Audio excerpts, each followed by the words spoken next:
This is Susan from Worldpeacefull.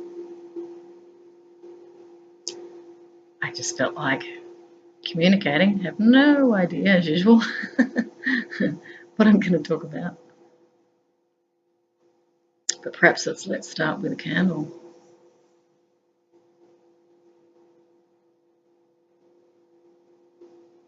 Candle is a beacon of hope.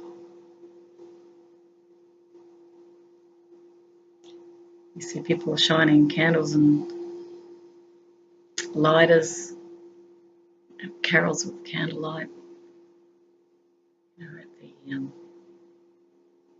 and here in Melbourne at Christmas time, people are doing this, coming together with candles. It's incredible, isn't it? It's beautiful.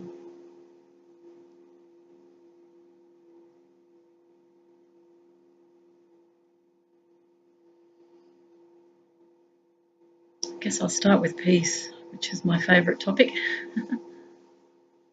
Put that down. And as always, starting with a meditation. Breathing in, breathing out. Breathing in, inspiration. Breathing out any discord, negativity. Breathing in love.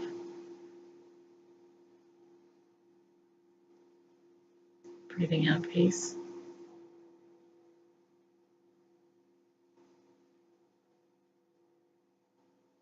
Breathing in joy.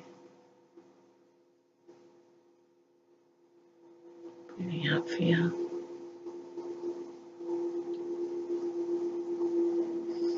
Breathing in the light.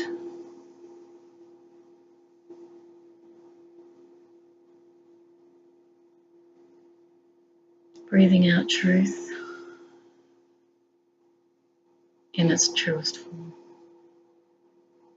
in its highest expression.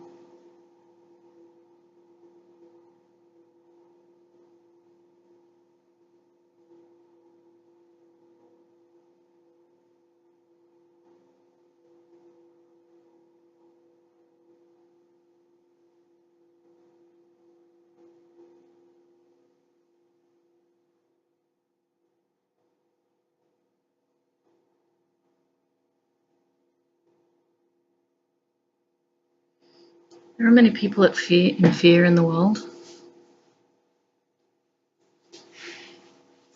And I guess we have our moments, don't we?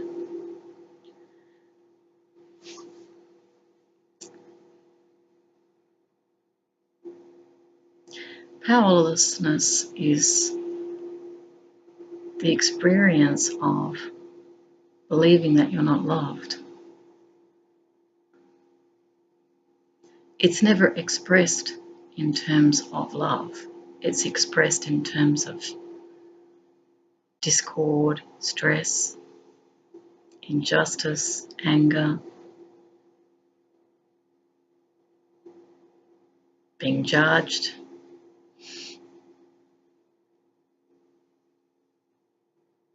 being lost, being frightened. We feel we don't have the power, and that's what everybody is actually avoiding, is the experience of powerlessness. So the human beings over time have constructed systems to stave off the experience of powerlessness, meaning I have no power. And they've done it through things like weapons to feel safe, because they've experienced the pain of lack of safety. They're afraid of being hurt or worse, killed, so they seek to protect themselves. And much of the socio-political, disorder, interestingly enough,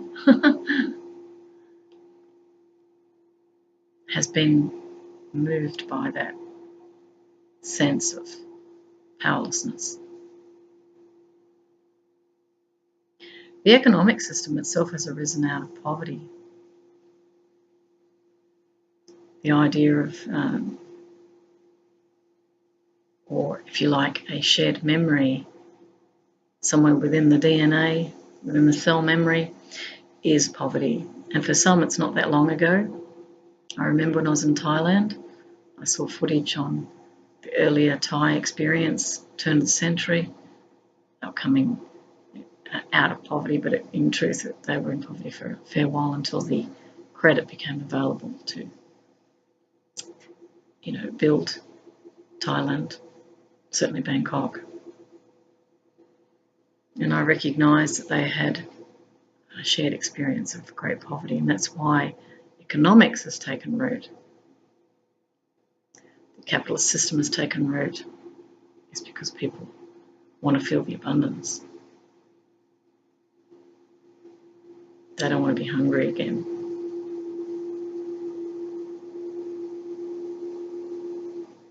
I'm just going to kind of go into meditation as I talk, because I feel very at peace in this moment. I feel incredibly grounded as well. It's like, a kind of a weight on the chair. I feel a weight as I sit here. It's very grounded.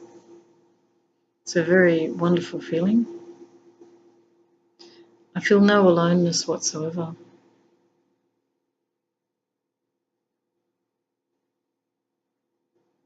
The silence is incredibly beautiful. I really love it.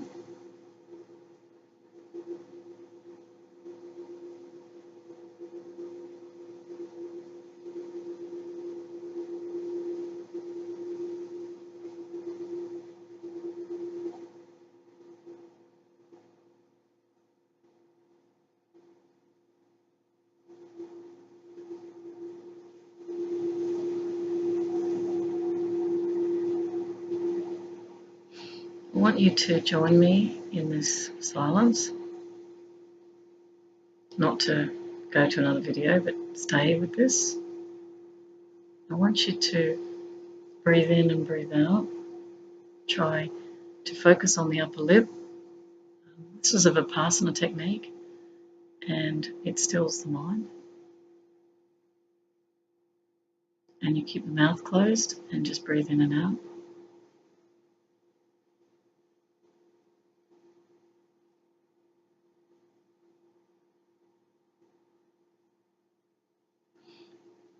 I spent 10 days in silence doing Vipassana in Perth.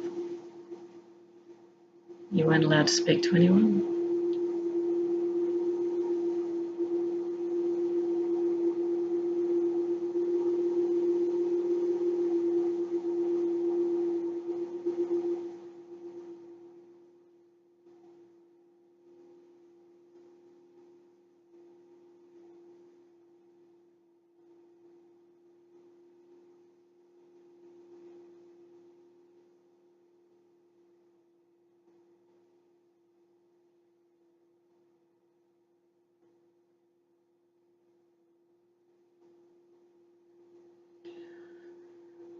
I could go there for longer even. I'm going to drink my dandelion tea.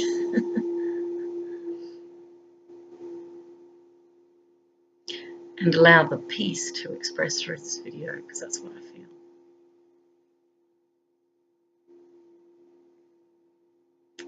There's a misconception about aloneness. People think, oh dear, you're alone, you haven't found anyone. It's not understood. It is the most wonderful experience you can ever have, is aloneness. It's not lonely. I'll try and express it. I feel a complete connectedness to everything around me. I don't feel empty at all. I don't feel alone at all. It's as if, I was just going to say it's as if someone's with me, but there's more interaction if somebody's with you. So somebody with you is not the same thing. This is really wonderful. It's actually communing with nature is what it really is. When I'm in aloneness, which is a lot of the time, and I do love it and I have chosen it, it's definitely deliberate.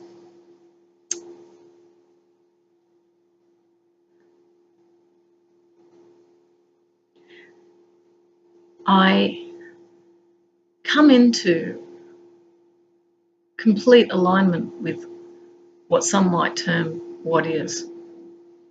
There's no resistance. There's no I should be this or I should be that. I don't miss going out. I don't miss stimulants like films or adventures because I've had plenty. This becomes, the reclining Buddha just came into my mind. You're just reclining.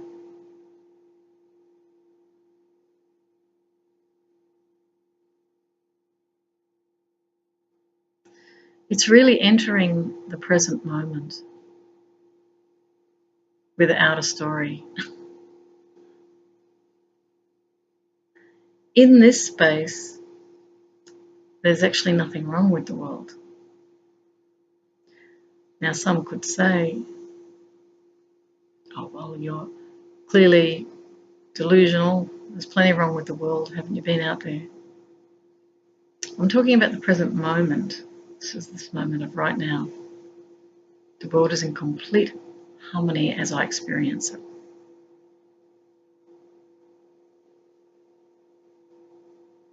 There's a powerful stillness in this moment. There's no one to please. There's no discord. There's no responsibility. And I mean that in the sense of there's nothing you should be doing. There's nothing I have to do. Just be. So the doing is the physical world. The being is the inner world. And my inner world and my outer world are in complete homeostasis right now. I would call this 0 point.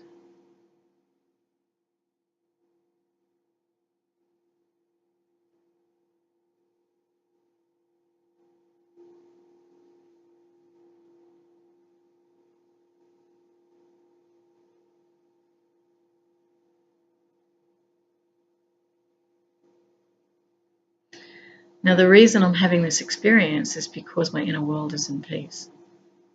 The outer world cannot manifest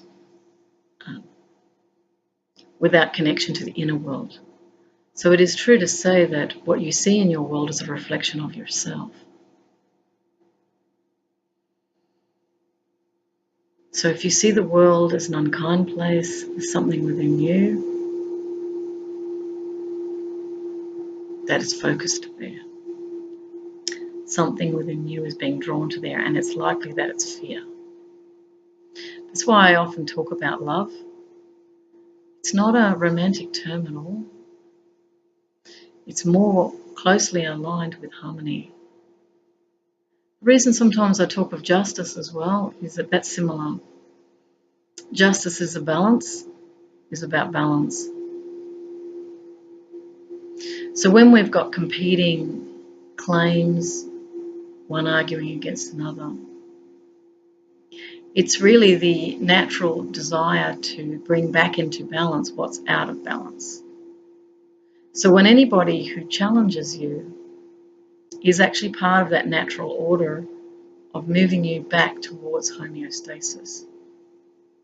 That's why the opposite always appears whenever you take a particular stance. Let's say it's a very negative stance, then you'll attract the opposite. And that's because we're all one. We're all part of the one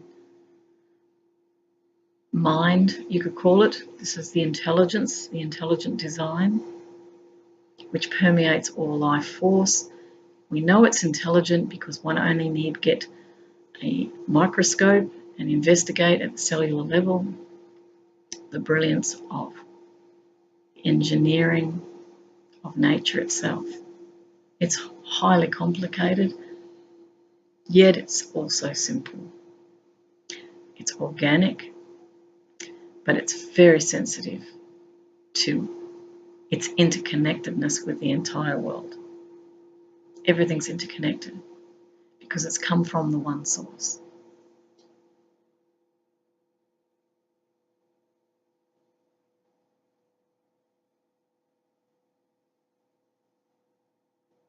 It's adaptable, functional, and sustainable.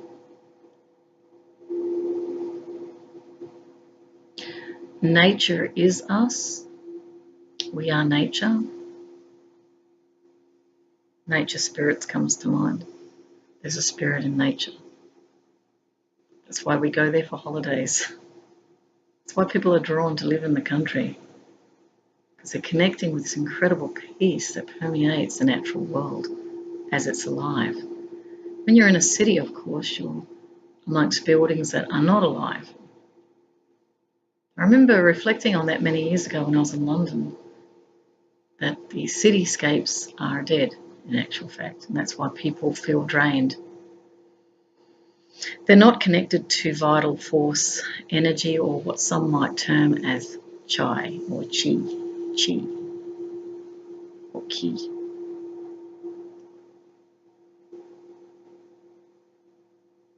When you're aligning with what makes you truly happy, your energy will heighten to unbelievable extent. Sex just came into my mind then, which means that's why people are drawn to that, because they're trying to get access to this vital energy. That's a temporary high, can become an addiction if people have nothing else. But peace is not about reaching that high necessarily in that respect. It's reclining into what is. It's in a restful state in actual fact. You may be active and restful within.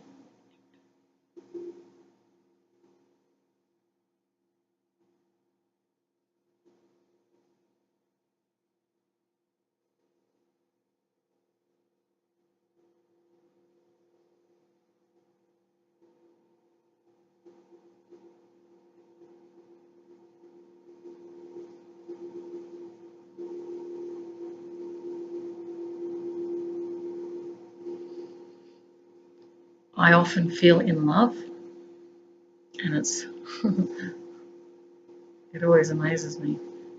I do feel in love. That's why I'm not alone. I feel an intense sense of gratitude because I'm living now in a homeless capacity and I have very low income, which is great. People go, what? How can that be great? Because I'm letting the universe, letting life. I'm not disconnected from life. I'm connected deeply with life. And life is intelligent. As I said before, intelligent design. It's actually consciousness. It's alive and it's awake. So the reason I enjoy this experience is because I'm curious to see what supports my life. Some, of course, know that I'm an economist, so I have very much studied the economics. I was a market analyst for 10 years, so I was very deeply involved in markets and marketing and advertising.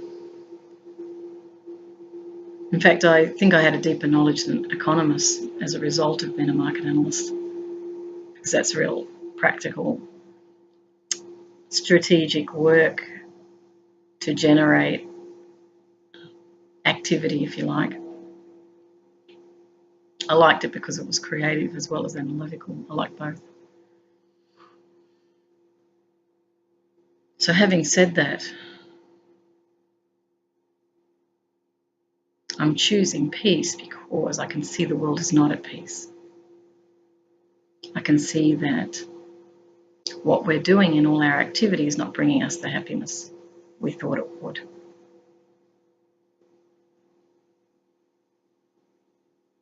And I feel even those who have done very well financially out of it are not happy either. So it's a real message for everybody. This is not just one group talking to another. I want to talk about poverty from my perspective, not at this point, not from the difficulties that many experience who really feel poverty. I want to start with poverty is a creation of capitalism. People might say, well, how is that true? What about the great famines? Potato famine in Ireland. What about the great famines in Africa? Is that capitalism? Is that drought? What I'm really saying is the concept of poverty was born from the concept of capitalism, which was intense economic activity, demand and supply, market forces delivering abundance through this demand and supply of resources converted into products and services, and price mechanisms setting the price on the basis of supply and demand.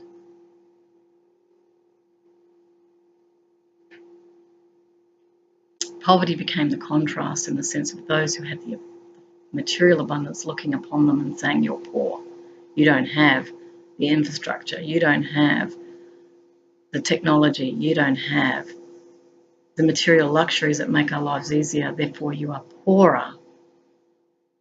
It was a judgment that was made. In truth, it actually, in essence, wasn't true, because different groups lived in starkly different ways based on thousands of years of another model, which was more in alignment with the demand and supply of nature.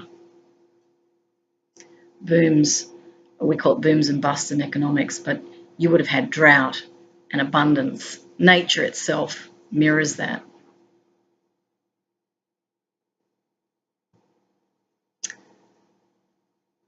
And maybe we've mirrored nature in order to derive or smooth out, if you like. The idea was the trickle-down effect. So if people did very well, they're obviously going to be selling things, people are going to buy them. There's a kind of a collective wealth generated through taxation, and then more can be spent on social services. So it's a trickle-down, they say. And of course there are benefits derived. If roads are built, people drive on them. Bridges you walk across, hospitals. Certainly in Australia, people get treated. In some places you have to pay, although that will change in Australia as we move more towards capitalism away from democracy, which is a principled form of social organisation.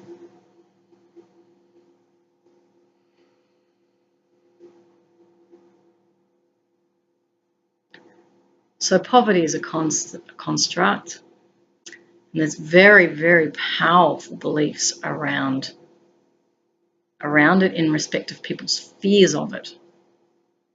They don't want to go back to that ancient memory of when they were poor.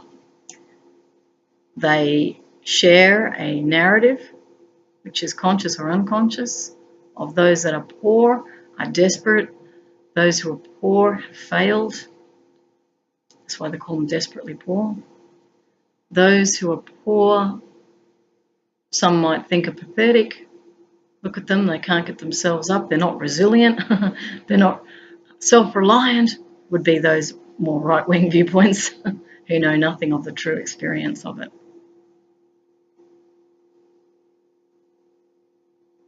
What I discovered when I travelled the world was people were incredibly resilient who were poor. They made everything. When I was up in Nepal, they were crushing, the wheat to make bread. They had their own still out the back, which they called medicine. So we had lots of medicine. We were very sick. It's like vodka.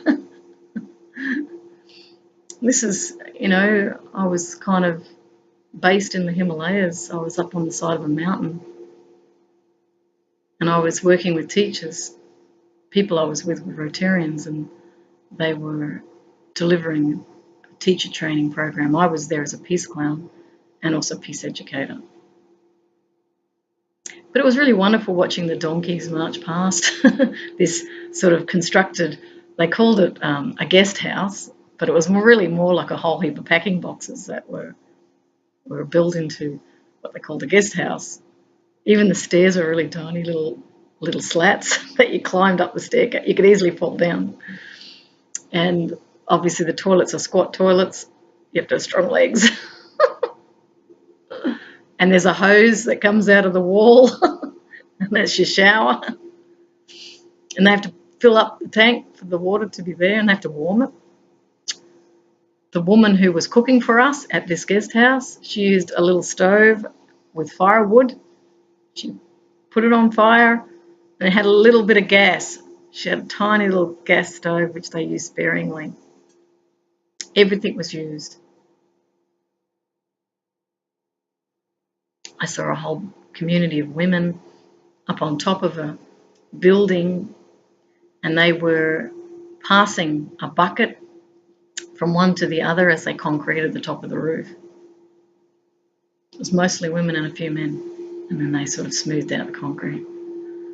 In this village, there was a caste system, so I did a bit of an experiment and divided the teachers into castes, and I asked how they felt being their caste. And of course, those that were Brahmins felt really great. Those who were Dalits, which is the untouchables, felt really bad. So you could see how the belief of that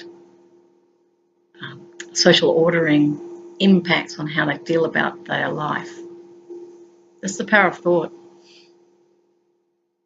This village on the whole was very poor. And of course, Nepal is an extremely poor country.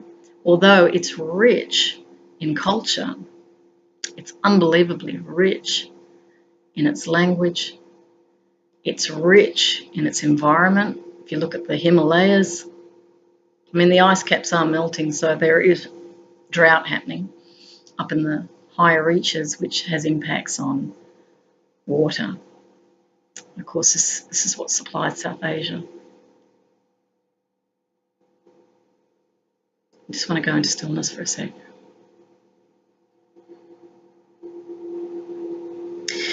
Yeah, the capitalist system brought the poverty in the sense that people saw haves and have-nots. It's the contrast that creates poverty. If you know nothing of a wealthy way of living, you're not going to feel poor at all. And if everybody's living the same way, like in the Great Depression, for example, in the 30s, everyone was the same.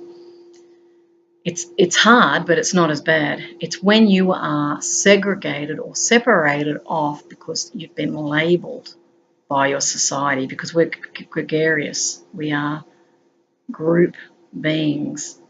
We're not naturally loners, even though I'm living that life right now. I've found peace with it. It's a great life.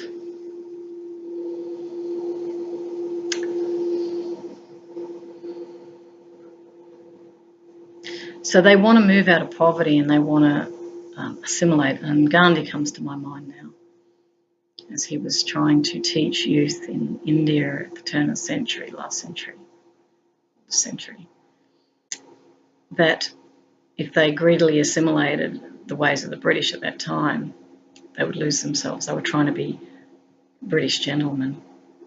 And Gandhi created the Tolstoy farm in South Africa as a means of returning to that sort of ashram type life. He was very much a spiritual teacher himself. And he was an interesting mixture, you know, being a barrister, spiritual teacher, and experimenting with what he called truth, which he regarded as God. So he lived a deeply spiritual life. That's how you can become one with the people. Is the spiritual life, when you really connect to it, is very expansive, and you start to see everybody as yourself. And that means you really feel a connectedness. It's an expansion of connection with everyone. You're not in silos of individuality like we're taught in the West.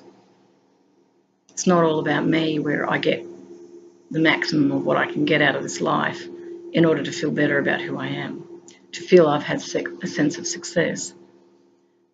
In my work or world or reality, if you like, stillness and peace is my sense of success. I don't care about the money. I see the money as just a money system, and it's another material thing. And yes, it can deliver goods and services, but I don't believe it's bringing happiness. It's just because people are moving away from what's true for themselves.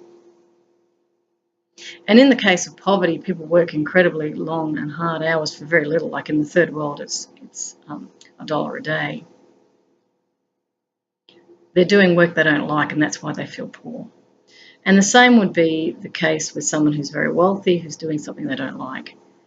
They're in an unhappy marriage, nothing's working. They would be incredibly poor.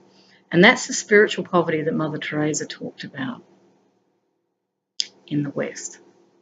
It's like we've got one extreme of materialism, which takes it to the far extreme, and then you've got other parts of the world which are incredibly poor, where people are literally eating out of bins or begging, desperately trying to get a little bit of something to eat. Their health is likely to be very compromised. But yet still there are moments of joy, and they get to know their community, and they often have stronger senses of community in poorer countries, or what I would say less material countries. I think I should drop the word poor. It's not helpful for them to be considered poor or third world either. There's a bit of a status associated with that, and it's not true. These are just different ways of living, and people, depending on your worldview, are here to have an experience. And who's to say one's experience is better than another? Because one has wealth doesn't mean that they're happy, if happiness is the goal, which I believe it is. I believe we're here to find who we are, and I believe self-actualization is the key. But not everybody will have that in their life. They'll work hard and die, or they'll have a happy life. Some people will be doing what they do and really loving it. Just going to turn the heater down. I've got a lovely heater.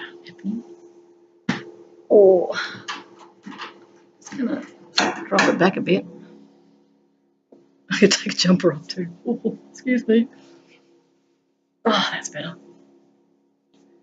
Okay.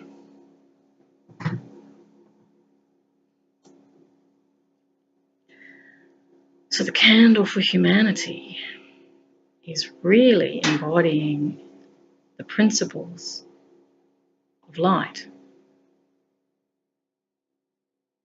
What is light? It's lightheartedness. It's love. This is what the light is. Can you see? It's when you look into the eyes of your beautiful child, or you see your parents after a long time and you feel happy, or maybe a childhood friend comes to visit. You see a light in their eyes. How beautiful is that?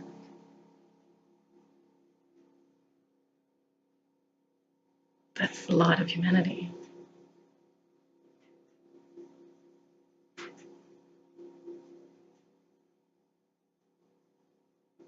When we pass the candle of peace from one to the other, we're actually passing hope from one to the other. And that hope is that there's a better future. And that is our goal.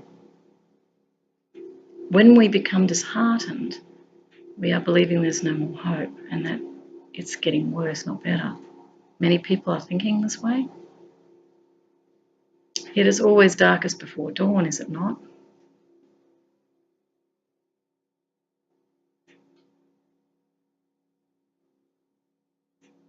There is always hope where there's life, and there can never not be life. Even if the planet extinguished itself tomorrow, there is still life in the universe. We're not alone. Carl Sagan would be the first to say that, and it's pretty evident if you look on the internet. These are no longer flights of fancy. We're not alone in the universe. And that makes a lot of sense when you think there's billions and billions, trillions of planets, solar systems. It's amazing. We're just a life form. So isn't that funny where my consciousness is leading me? Is if you were to meet someone from another, see it, even someone, are they a someone? Another life form that's different from the human form. What would you do? Oh, isn't that interesting? Candle went out. Woohoo. I like that. I might just work with that. If I go back into, if I just become, if you like, pixelated, let's move back even further.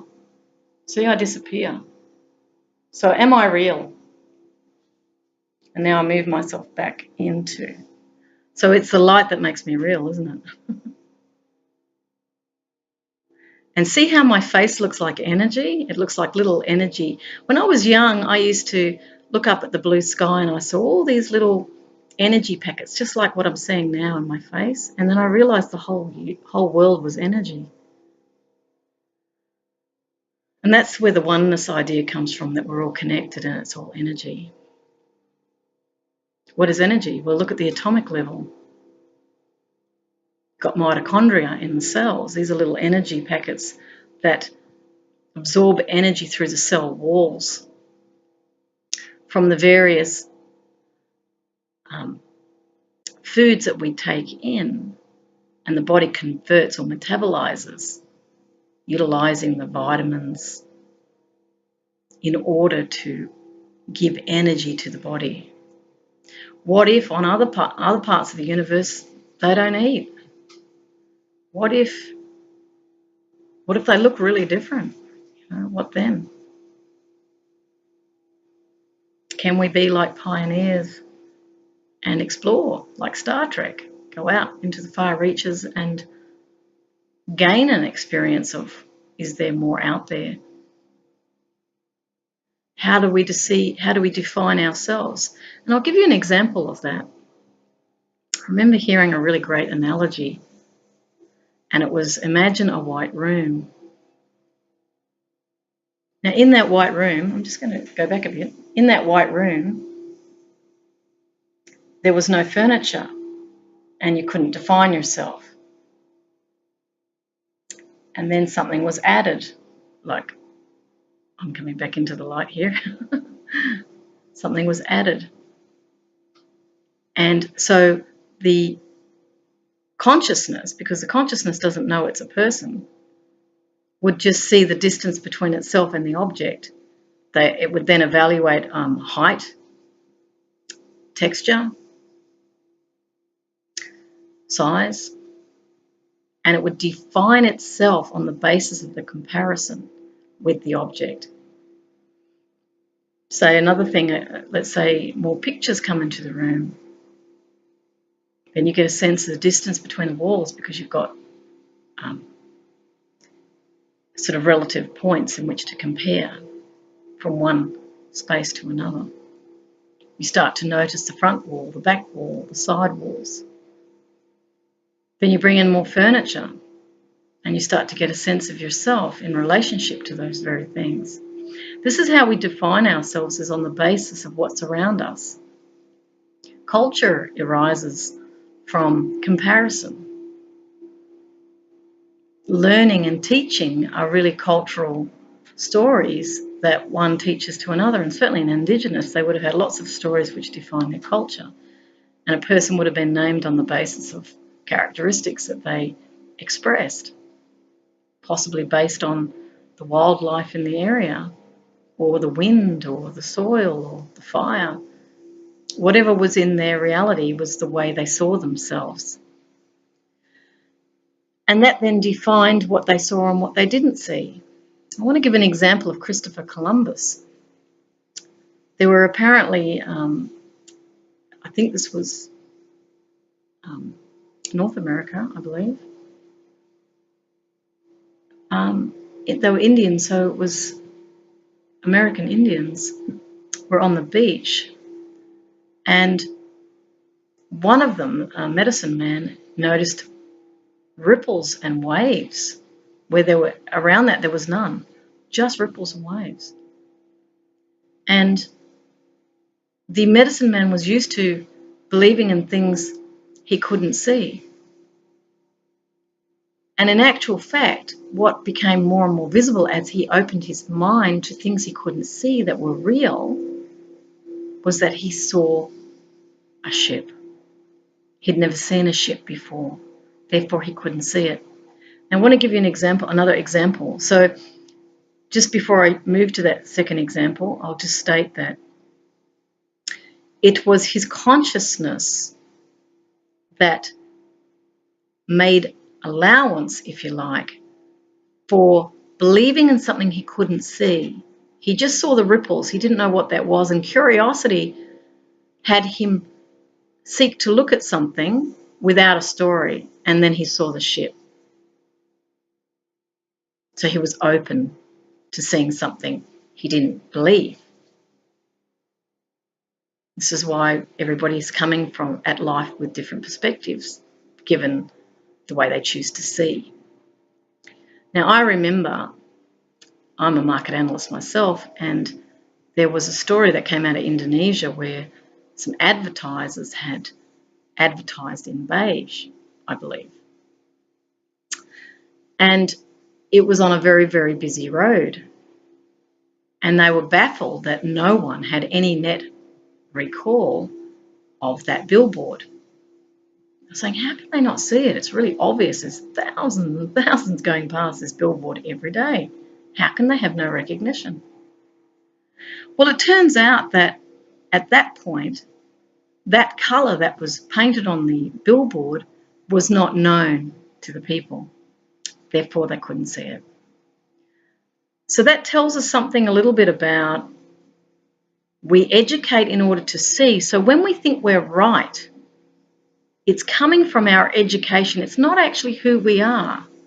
It's a filter that we've believed, and it's been reinforced by culture, by media, by, various opinion leaders. And we say, well, that's true. Well, from this perspective, it's being open to things that we've never been taught, things that we don't believe in. Another way of seeing too is what would be called the law of attraction. What you think about, you bring about. It's consciousness. Again, looking at my face, you can see energy all around. Now, if we can mold the energy like a clay through the power of thought, and everyone can do it. This is not magic, even though I'm a clown. It's not magic. I was never good at magic, only living it. What that states is whatever we focus on, we can attract to us energetically, because all energy is imbued with intelligent design. I'm just going into stillness as I reflect on that. So there's an intelligence in everything. Amazing, isn't it, if you think about it? But that intelligence is not like us in the way that we think, because we often project judgment or righteousness onto things as humans because we actually don't know. We like to think we know, but we actually don't know. We're just believing what we've been taught. Generations of thoughts. It's not even yours. You've never thought an original thought. It's the truth. And so we define our world, believe it and you'll see it, is the way that works. What if you didn't believe anything and allowed yourself to see? What would happen then? Wouldn't that be interesting? Byron Katie would call it peace. Byron Katie has developed the work. It's thework.com is her website. So www.thework.com. Essentially, it's learning to see the world without a story. Even I'm a story, like someone will have a file on me saying she's a this and she's a that and she's into peace and she's said this and said that. Is that truly me? It's just a story about me. As Byron Katie would say, no two people have ever met. It's only our stories that meet. Fascinating, isn't it? So no one's ever met me, and I've never met anyone. I've just met my story about them. But what if we're all the one thing? What about that? That's, of course, the spiritual life. We're all the one energy, moulding the clay. So Byron Katie travels and teaches people the work, which is really about questioning your thinking. Is it true? How do you know it's true? Can you be absolutely sure that it's true? How do you feel? How do you react when you believe your thought? Do you feel stressed, anxious, upset? What if you were able to look at something without the thought and just see it without a story? That's when innocence is discovered. You start to realize that everything is innocent. And all that innocence is people are just living out of what they know. They believe they're right. Otherwise, they wouldn't do what they're doing.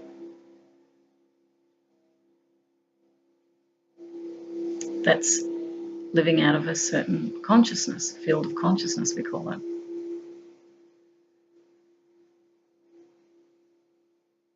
And that's why people don't think the same. We might have a collective story or a narrative that we believe because we've been taught it, we've been socialized into it. And that's what enables us to see the same thing. But imagine if we dropped a complete story, like people have brain injury and they forget everything. Imagine that. How would you see the world if you forgot everything, if you forgot every concept? Would the world exist? Fascinating. So she gets people to question their story in order to find peace. They come to see that the negative story is never true. The things that we fear we attract energetically. We actually place the very thing that we don't want there when we say, I don't want. The minute you say, I don't want this, it comes. Because everything's energy and it attracts. Like attracts. Negative attracts negative, you see. Positive attracts positive. So it doesn't mean that both are completely negative. It might mean that there's a thought that they've got in common that's attracting. And that's why patterns repeat typically.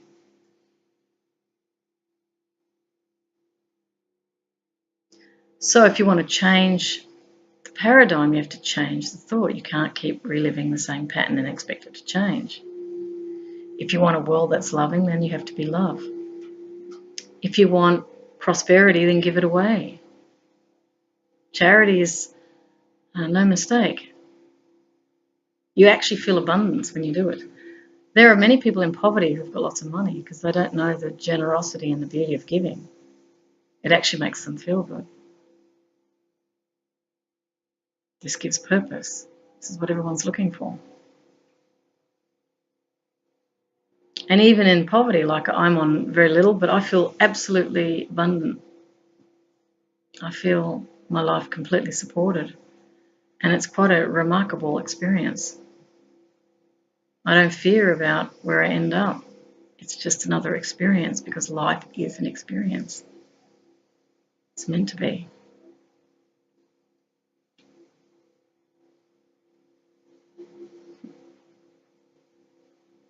Means that there's nothing to fear in truth, but fear itself. And the powerlessness that people are feeling are just negative thoughts that are unquestioned and that we're believing. But once you allow love to be, if you like, the dominant feeling within you, you'll start to attract more things that are loving to you. Because as you put it out, it comes back. That's why I often speak of love. I do believe in it, and I'm not just saying it. I truly do love.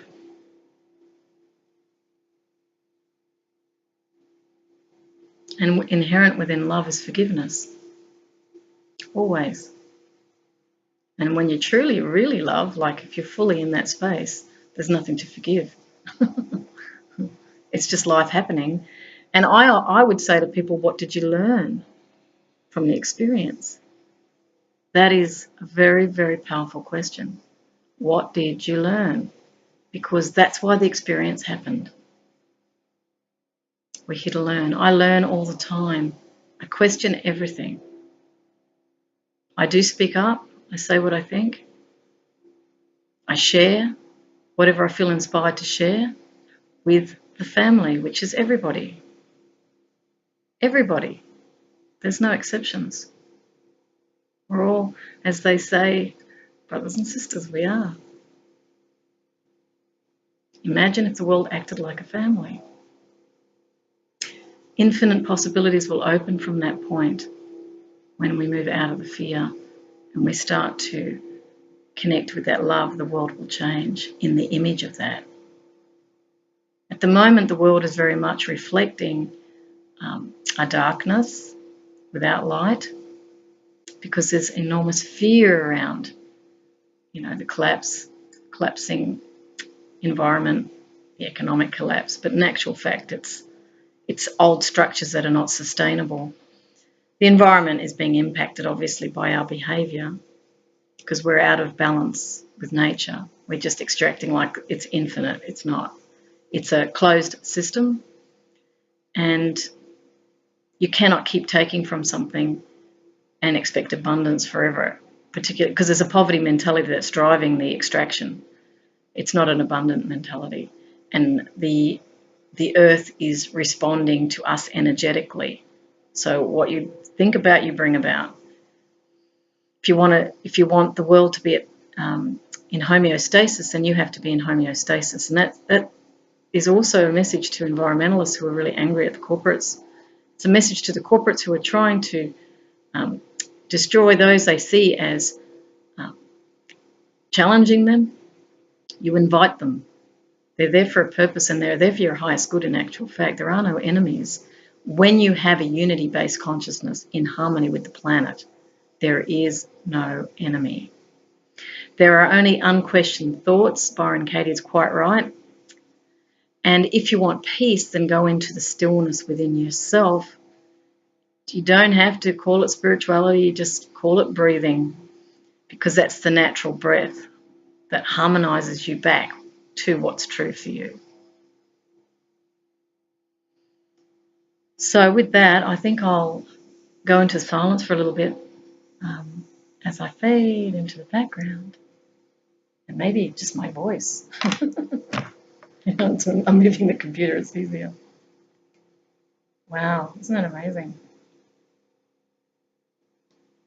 So maybe I don't exist. I'm going back into the darkness. Okay, I will now breathe a little bit and feel the oneness with everything. And my face looks almost like a holographic image now, doesn't it?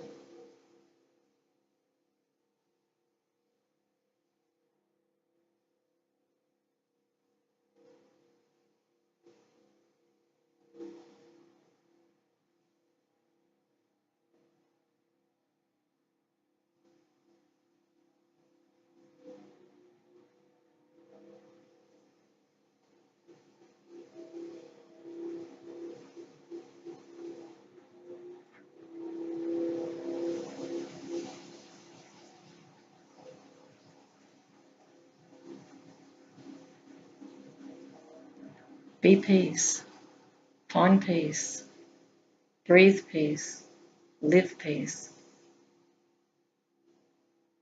and you will literally change your world.